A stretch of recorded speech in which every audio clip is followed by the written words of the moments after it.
It's a good way to start. Yo, yeah. What's going on? Yeah.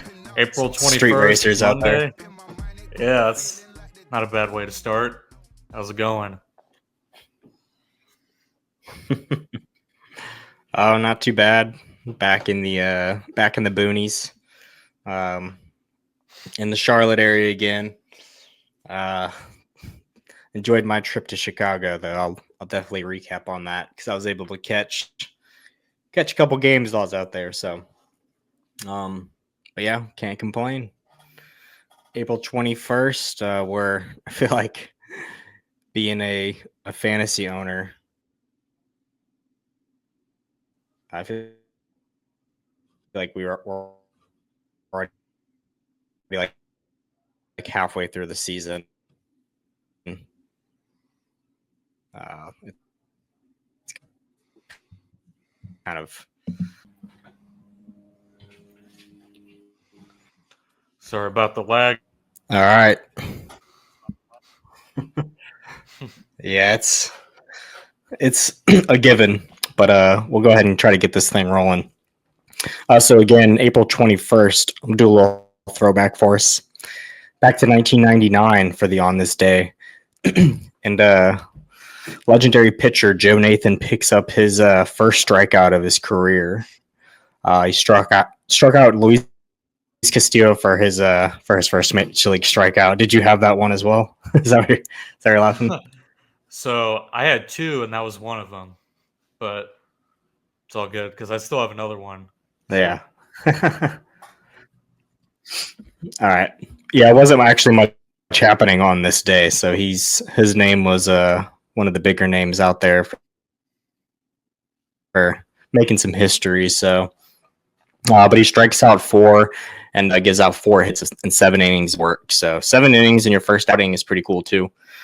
But Joe Nathan, he had 787 games pitched with a 64-34 record, a 2.87 ERA, and he had 976 strikeouts and 923 innings with a 1.12 WHIP. So for him, and pretty cool. He had a great career, and if you ever got the chance to see him pitch, he was definitely special. Yeah. What was your second on this day? Right. So mine was back on this day in 2012. Philip Humber throws the 23rd perfect game in Major League history against the Seattle Mariners. They won 4-0. And it's kind of like, I guess you could say, one of the most random perfect games because this guy, he wasn't really amazing in his career. And I'm pretty sure he got DFA'd later this season too by the White Sox. Who? Say that one more time. Who it was? Philip Humber. Okay, yeah, I just missed it for a second. Yeah. So. Interesting. Yep.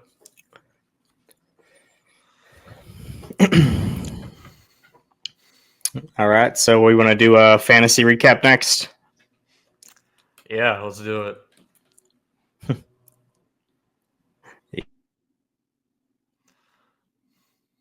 Yeah, nothing good for me again. I'm starting the same way I started last season. 4 in a row. 2-8-2. If you understand the category system, but I even had a lot of home runs, pretty decent pitching actually, and I just happened to face one of the better people of the week, where their team went completely off for the most part. So it's been rough for me. Don't even really want to recap my team because there's nothing exciting coming from my team. I literally have nothing to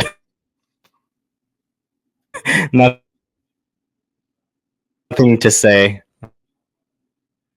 I think Logan Webb and Severino closing it down, and Pavin Smith has been more of my consistent player since I picked him up. But another rough week for me, and hopefully I can turn it around here soon. Yeah. For me, I didn't do horrible. I did end up taking the loss, not by much, but I still did. I took 4 categories, lost 5, and tied 3. And my opponent, he probably had one of the luckiest Sundays as far as pitching goes ever. Everything that had to go right did go right pretty much. So he beat me out in runs by 1. Mm-hmm. I was at 34 runs. He was at 35. We tied with home runs and RBIs and stolen bases. We both had 8 home runs, 33 RBIs, 7 stolen bases. I took average at 282. My team actually hit really well this week. We just didn't get a ton of runs and RBIs for the amount of hits I had, which was kind of disappointing, but it is what it is. It's still a good sign to see my team hitting well. 756 OPS. I obviously won that category too. Yeah. I won with strikeouts 63 to his 57. He took quality starts at 5 and I had 4. He dominated in saves. He had 11 to my 3. I had 3 holds. He had 1. I took him in that. Yeah, I saw that. My ERA and WHIP was not that great. My ERA was 5.30. His was 3.41. My WHIP was 1.36. His was 1.20. So I almost broke even. The last batter of last night, I ended up tying stolen bases. So at least that was one category I didn't end up losing. So that's my fantasy recap.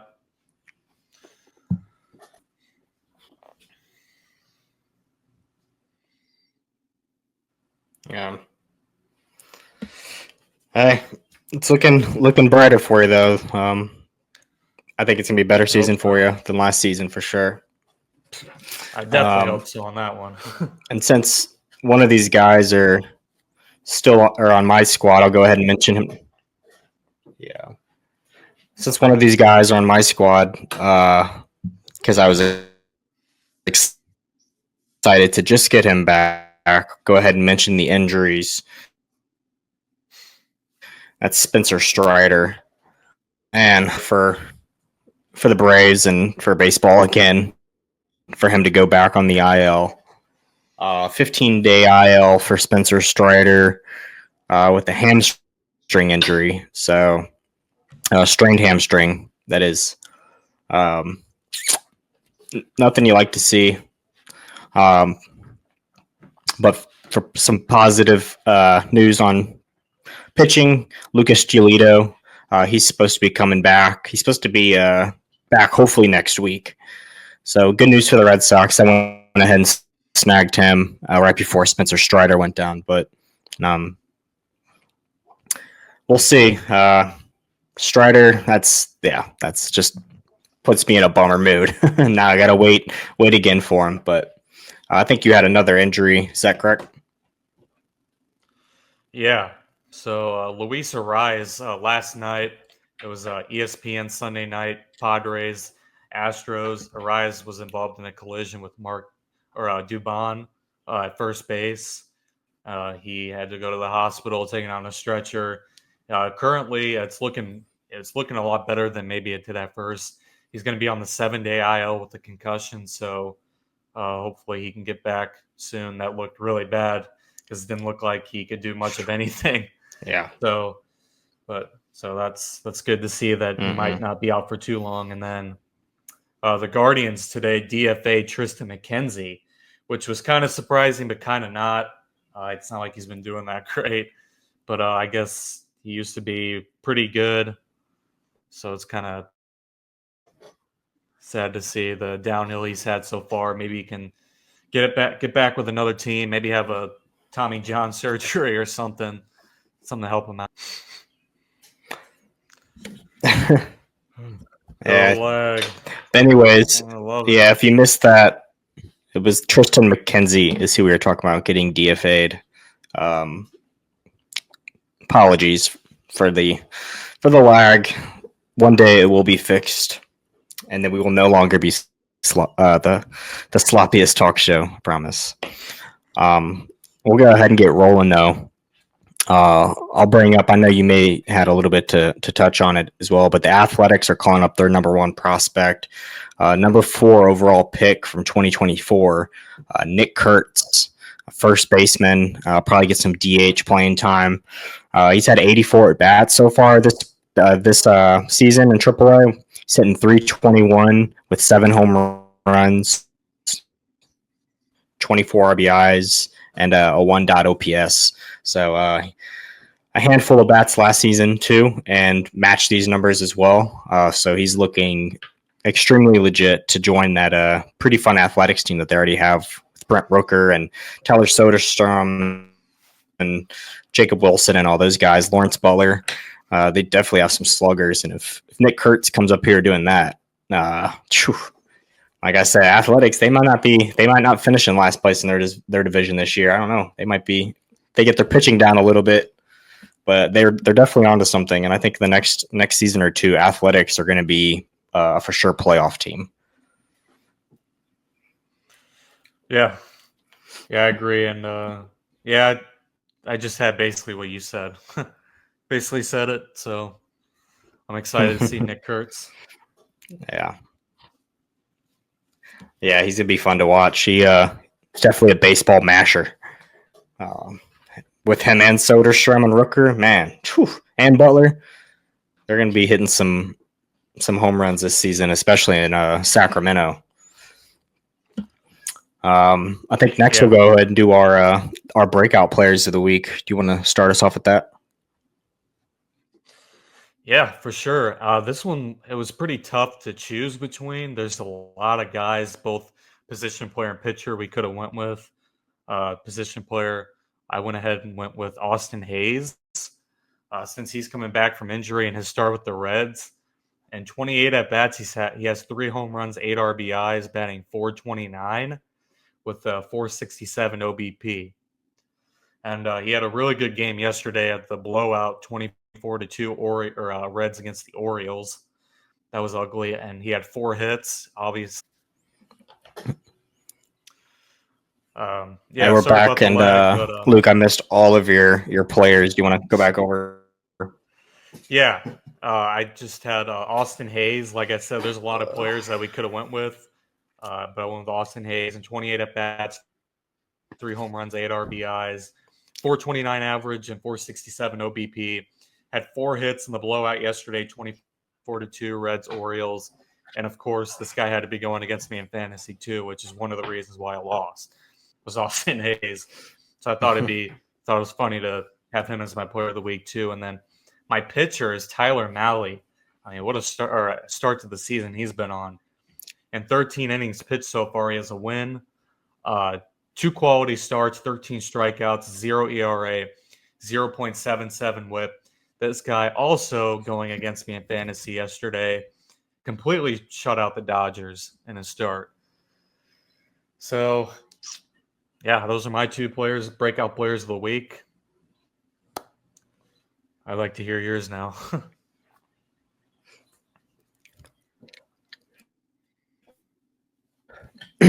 Yeah, they are definitely 2 players I was eyeballing on fantasy as well, and they got snatched up pretty quick.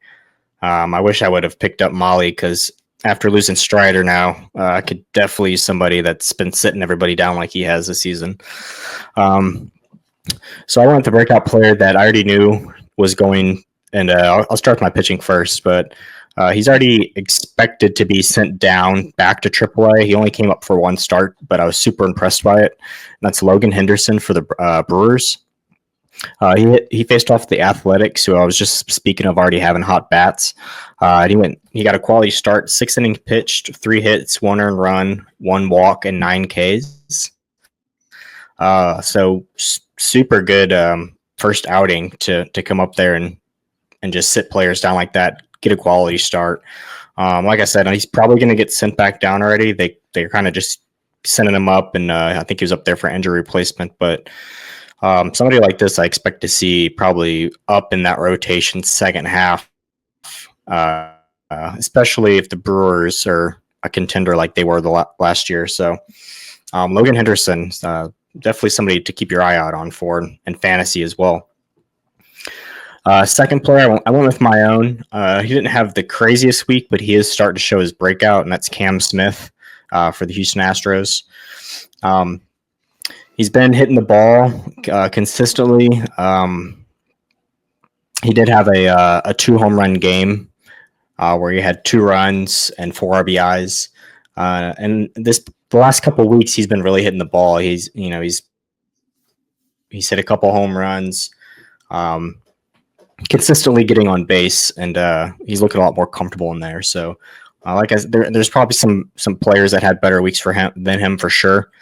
I could have went with multiple people, but Cam Smith, I just think he's starting to look a lot better in the box, and I'm excited for him. I don't think he's going to be somebody that's going to get sent back down. He would have to be really, I don't know. He would just have to really struggle, and I don't think he's going to do that. But right now he's batting .232 with 7 runs, 3 home runs, 10 RBIs, and a stolen base. He does have a lot of speed, but he hasn't really got those I guess that option to steal a lot of bags yet. But he will as the season. We're only in April, so expect to see Cam Smith hitting the ball a little more than he has been. And while we're at it, I guess we can go ahead and just go towards our series of the week, if you wanted to do that. Yeah, let's do it. Yeah, and I'll start it off. So I actually, a lot of good series this week, but I was going with one I think is going to be more exciting, just because it's two really good contending teams, and that's going to be the Phillies and Mets. Mets have been playing some really good baseball lately. Phillies, of course, as well. And they just started their game already. I think Mets are up as we speak, 1-0. And Nola's on the mound, but Phillies and Mets are always a good matchup. Phillies are sitting at 13-9. Mets at 15-7. So, like I said, 2 teams that could possibly be in the World Series this year. Who knows? But definitely looking like 2 playoff teams for sure. Who do you have for us? Yeah, I got another series that might not be 2 of the top teams this year, but definitely 2 of the better teams, in my opinion. The Rays and the Diamondbacks starting their series tomorrow at Chase Field. Nice. Tuesday, Wednesday, and Thursday. So tomorrow's matchup is going to be Zach Littell going against my guy Brandon Fod. Littell's 0-4 with the 5.48 ERA, and Fod is 3-1 with 3.4 ERA. So that'll be a good matchup. Wednesday, my other guy Taj Bradley, 2-1 with the 5.24 ERA against Eduardo Rodriguez, who's 1-2 with a 4.9 ERA. And Thursday's matchup is going to be Drew Rasmussen, 1-1 with a 0.87 ERA, going against Corbin Burns, who's 0-1 with 4.64 ERA. So Corbin Burns is off to a little bit of a slow start, but I'm not worried about it. And some of the notable players in this series, as far as hitting goes, in my opinion, is going to be Jonathan Aranda, Junior Caminero, Chandler Simpson, Jake Mangum, and Cameron Meisner for the Rays, and then the Diamondbacks, who have also been a hot-hitting team lately. Josh Naylor, Pavin Smith, Tim Tawa, Corbin Carroll, and Lourdes Gurriel. And Lourdes Gurriel is off to a slow start, but the last week he's been hitting a lot better. So should be a fun matchup as far as hitting goes, in my opinion. Yeah, for sure. Especially with the Diamondbacks, I go ahead and touch on this now. So I was able to go to the White Sox game, and they played the Athletics. Talked about that last episode. And then I caught the Cubs and Diamondbacks game, and that was Zach Gallen versus Ben Brown. The matchup with the Athletics was with the White Sox was pretty cool, actually. I got to see Soderstrom go deep, Lawrence Butler go deep, Brent Rooker went deep. So it was sad for the White Sox. You could hear their fans, just their conversations on how they feel about the team. But I did get to connect with some fans there, and I told them to be, excited for the players that are coming up from the Knights because they do have a lot of really good players down here in Charlotte for the AAA team. So the Knights are actually the number 1 or 2 best team right now in the minors. They've got a lot of talent down there. So I think the White Sox, if they make a couple good moves, to get rid of Luis Robert and maybe get a couple other prospects in or something, and eventually you'll see Montgomery and Kyle Teal come up. They just called Edgar Cuero up. He's been playing great already behind the plate. Been getting hits. So they've got some talent coming up, that's for sure. But it was a really great time. I enjoyed the park, and I would recommend it still to go to a White Sox game. Got me a souvenir too, and I even got yourself a souvenir. I got yourself another koozie. Oh boy, White Sox koozie. Thank you. Yeah, love it. Yeah. And then the Cubs game obviously was a lot of fun against the Diamondbacks. Corbin Carroll started the game off with a home run. Michael Busch hit a home run. Seiya Suzuki hit a home run. I mean, the balls are flying. The Cubs ended up winning that game. It was a great time, man. Got my hot dog, Chicago style, and some beer, and it was a cold game, but first time at Wrigley, so it was definitely an experience. And it actually was Pete.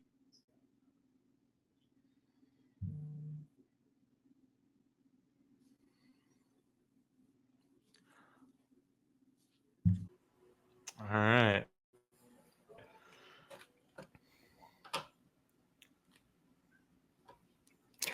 Yeah, so if you missed, Apologize for lag. if you missed that, I got to catch that. That was my first game at Wrigley, and it was Pete Crow Armstrong bobblehead night.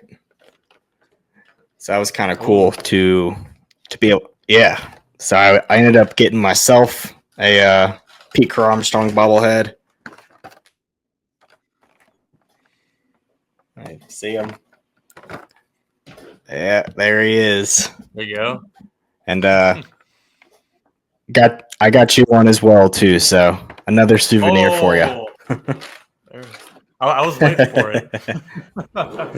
Thank you. Yeah. So next time I'm home, I got quite a few souvenirs for you, but the PCA bobblehead it was definitely a hit. I had some fans that didn't get one that were checking my bag, and that they were a little upset that I had a couple of them in my bag, but it was because I was with Sarah. So 2 of us, and she gave me hers, and I'm giving you mine. So, but no, it was a great time. If you've never been to Wrigley Field, I know you have, but for anybody listening, if you haven't been to Wrigley Field, absolutely go and check it out. Check your White Sox game out too. I'm telling you, it's still fun. The best thing is you could sit wherever you want at the White Sox games, and tickets are $1. So go see a fun team coming into town. With the new schedules, you're able to see every single team at some point. So go out and catch the Dodgers or the Red Sox. Which the Red Sox already finished their series this year, but I don't know, an exciting team. But that's all I have for right now. Did you want to carry on? Yeah, so first, I have been to Wrigley Field. Unfortunately, I haven't been able to get to the south side yet. That would be fun to go to, especially whenever Montgomery and Teal get called up. That'll be fun. Oh, yeah. And I haven't been to a game this year yet. I know the season kind of just started, but I will for sure be going on June 6th, the Friday night. We're going to see the Dodgers and Cardinals that night. So that is going to be a fun one. Oh, nice. I'm going to try to get to a game or 2 before then, but for sure that game. Heck yeah. A lot of good guys to see. Yeah. And then... yeah, that Dodgers game will be a lot of fun. Yeah, for sure. And then if you're ready, I'm ready for my crazy MLB stat.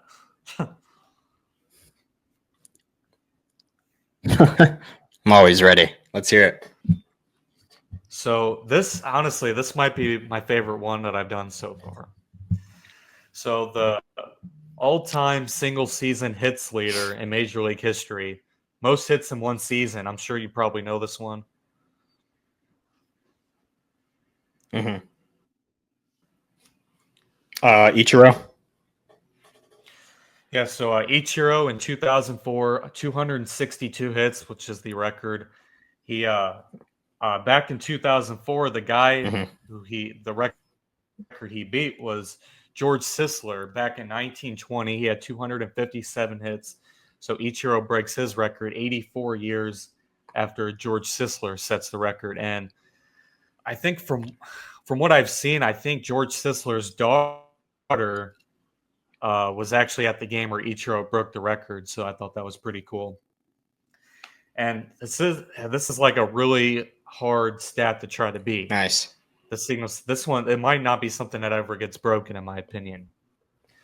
Just because, the strikeout rate, the hitting for average isn't as high as it used to be.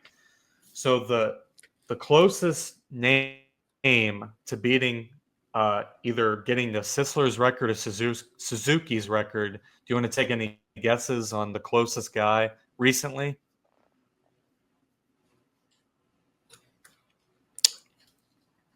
Was it Luis Rise?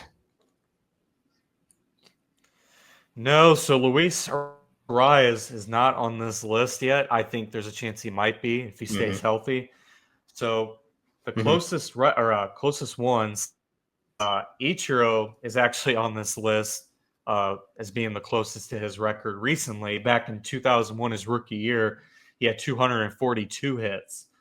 And the other closest one also, also had 240 hits back in 2000, Darren Erstad. Both are currently number 13 on the all-time hits leader. Now, just because I'm a huge Wade Boggs fan, Wade Boggs, he was also tied for 13th with 240 back in 1985.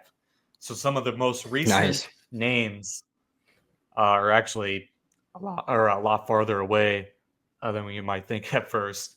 And then the most recent name on this list, to even coming close to Darren Erstad and Wade Boggs at 240, was Jose Altuve in 2014 with 225.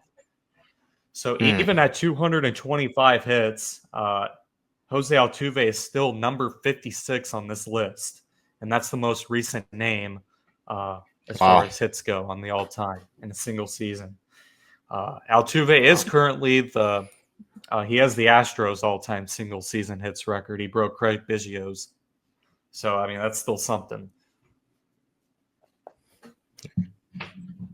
Yeah, and I think he's, if I'm not mistaken, he's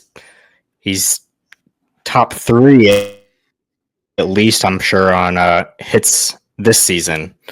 So he's up there on leading the league at hits currently, which is hey, good sign for him. He's definitely a slugger, man. Altuve can swing that bat, and to still do that at the age he's at now shows you how talented he is.